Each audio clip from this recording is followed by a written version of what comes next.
এইচএছৰ পৰীক্ষাত সন্নিবিষ্ট হ'ল জুবিন গাৰ্গ বিষয়ৰ প্ৰশ্ন যেহেতু জুবিন গাৰ্গৰ বিষয়ে ক্লাছ 10 আৰু 12ৰ পৰীক্ষাত প্ৰশ্ন আহিছে গতিকে 2026 বৰ্ষত হ'বলগীয়া মেট্ৰিক আৰু হাই সেকেন্ডাৰী চূড়ান্ত পৰীক্ষাত জুবিন গাৰ্গৰ বিষয়ে ৰচনা নাইবা পেজেছ নাইবা যিকোনো ধৰণৰ প্ৰশ্ন আহিব পাৰে ইতিমধ্যে হাই সেকেন্ডাৰী পৰীক্ষাৰ প্ৰশ্ন কাকতত জুবিন গাৰ্গৰ এই পেজেছটো পোৱা গৈছে এই পেজেছটো 2026 বৰ্ষত হ'বলগীয়া মেট্ৰিক আৰু হাই সেকেন্ডাৰী চূড়ান্ত পৰীক্ষাত আহিব পাৰে গতিকে ইয়াৰ পৰা 5 মাৰ্ক কনফাৰ্ম তোমালোকে চাই লোৱা এই পেজেছত লিখিছে read the following pages carefully and answer the questions that follow অৰ্থাৎ তলত জুবিন গাৰ্গৰ বিষয়ে এটা পেজেছ দিয়া হৈছে এই পেজেছটো তোমালোকে ভালদৰে কেয়াৰফুলি পঢ়িবা আৰু ইয়াতে 5 মাৰ্কৰ প্ৰশ্ন আছে সেই প্ৰশ্নকেইটাৰ উত্তৰ দিবা লিখিছে Zubeen Garg born as Jubin Borthakur on 18 November 1972 in Tura, Meghalaya grew up in a musical family অৰ্থাৎ জুবিন গাৰ্গ যাৰ জন্ম 18 নৱেম্বৰ 1972 চনত মেঘালয়ৰ তুৰাত জুবিন বৰঠাকুৰ হিচাপে হৈছিল এগৰাকী সংগীতময় পৰিয়ালত ওলাই আহিছিল His father Mohini Mohan Borthakur was a magistrate and poet অৰ্থাৎ তেওঁৰ পিতৃ Mohini Mohan Borthakur এজন ম্যাজিষ্ট্ৰেট আৰু কবি আছিল while his mother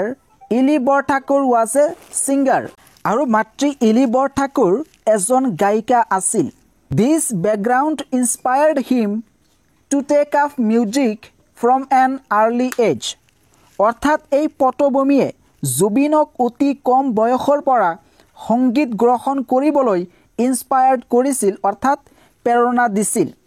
He began his career in the 1990s and quickly became popular in Assam অৰ্থাৎ তেওঁৰ সংগীত জীৱন 1990 দশকত আৰম্ভ হৈছিল আৰু শীঘ্ৰেই অসমত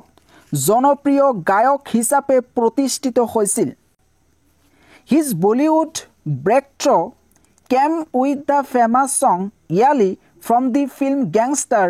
which earned him nationwide recognition অৰ্থাৎ বলিউডত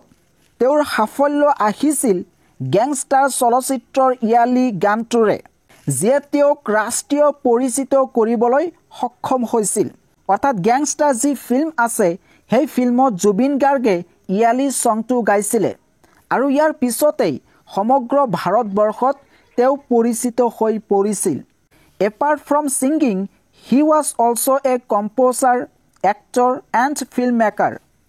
অৰ্থাৎ গানৰ উপৰিও তেওঁ এজন সংগীতকাৰ অভিনেতা আৰু চলচ্চিত্ৰ নিৰ্মাতা আছিল ইয়াৰ পিছত কোৱা হৈছে In 2002, Jubin married fashion designer গৰিমা শইকীয়া অৰ্থাৎ 2002 চনত জুবিনে ফেশ্বন ডিজাইনাৰ গৰিমা শইকীয়াক বিবাহ কৰিছিল Known for his strong voice on social and cultural issues,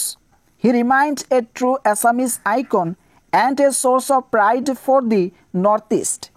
অৰ্থাৎ সামাজিক আৰু সাংস্কৃতিক বিষয়ত তেওঁৰ দৃঢ় কণ্ঠৰ বাবে তেওঁ এগৰাকী সত্যিকাৰ অসমীয়া প্ৰতীক হিচাপে পৰিচিত আছিল He passed away on 19 September 2025 in Singapore, leaving behind a legacy of thousands of songs in Assamese, Hindi, and many other languages. অৰ্থাৎ তেওঁ 19 ছেপ্টেম্বৰ 2025 চনত ছিংগাপুৰত মৃত্যুবৰণ কৰে পিছত ৰাখি যায় হাজাৰ হাজাৰ অসমীয়া হিন্দী আৰু বহু ভাষাৰ সংগীতৰ এটা ঐতিহ্য এইটো হৈছে পেজেছ আৰু এই পেজেছৰ পিছতে প্ৰশ্ন আছে তিনিটা তাৰে 1 নম্বৰ প্ৰশ্নটো হৈছে What was Jubin Garg's father by profession অৰ্থাৎ জুবিন গাৰ্গৰ পিতৃৰ পেশাটো কি আছিল অৰ্থাৎ প্ৰফেশনটো কি আছিল এইটো হৈছে 1 নম্বৰৰ প্ৰশ্ন ইয়াৰ উত্তৰ হৈছে Zubeen গাৰ্গ's father Mohini Mohan Borthakur was a magistrate and poet অৰ্থাৎ জুবিন গাৰ্গৰ পিতৃ Mohini Mohan Borthakur এজন ম্যাজিষ্ট্ৰেট আৰু কবি আছিল B number প্ৰশ্ন What other fields did Jubin work in apart from singing অৰ্থাৎ গীত গোৱাৰ বাহিৰে জুবিন গাৰ্গ আন কি ক্ষেত্ৰত কাম কৰিছিল ইয়াৰ উত্তৰ হৈছে apart from singing Zubin Garg also worked as a composer, actor and filmmaker. অৰ্থাৎ গীত গোৱাৰ বাহিৰে জুবিন গাৰ্গে সংগীতকাৰ, অভিনেতা আৰু চলচ্চিত্ৰ নিৰ্মাতা হিচাপে কাম কৰিছিল। 3 নম্বৰ প্ৰশ্নটো আছিলে Why was Zubin Garg remembered as a true Assamese icon? অৰ্থাৎ জুবিন গাৰ্গক কিয় এটা সত্যিকাৰ অসমীয়া প্ৰতীক হিচাপে মনত ৰখা হয়? ইয়াৰ উত্তৰটো হৈছে Zubin Garg is remembered as a true Assamese icon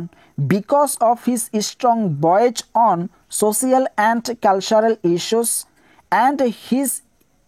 immense contribution to music in Assamese, Hindi and other languages, making him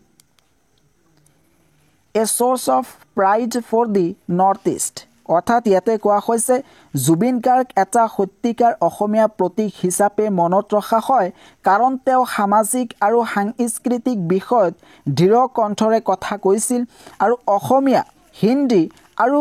বহু ভাষাত অসংখ্য গীত গাই উত্তৰ পূৰ্বাঞ্চললৈ গৌৰৱ বঢ়াইছিল। ইয়াক হৈছে জুবিন গাৰ্গৰ বিষয়ে পেজেছ আৰু এই পেজেছটো কিন্তু 2026 বৰ্ষৰ মেট্ৰিক আৰু হাই ছেকেণ্ডাৰী চূড়ান্ত পৰীক্ষাত আহিব পাৰে।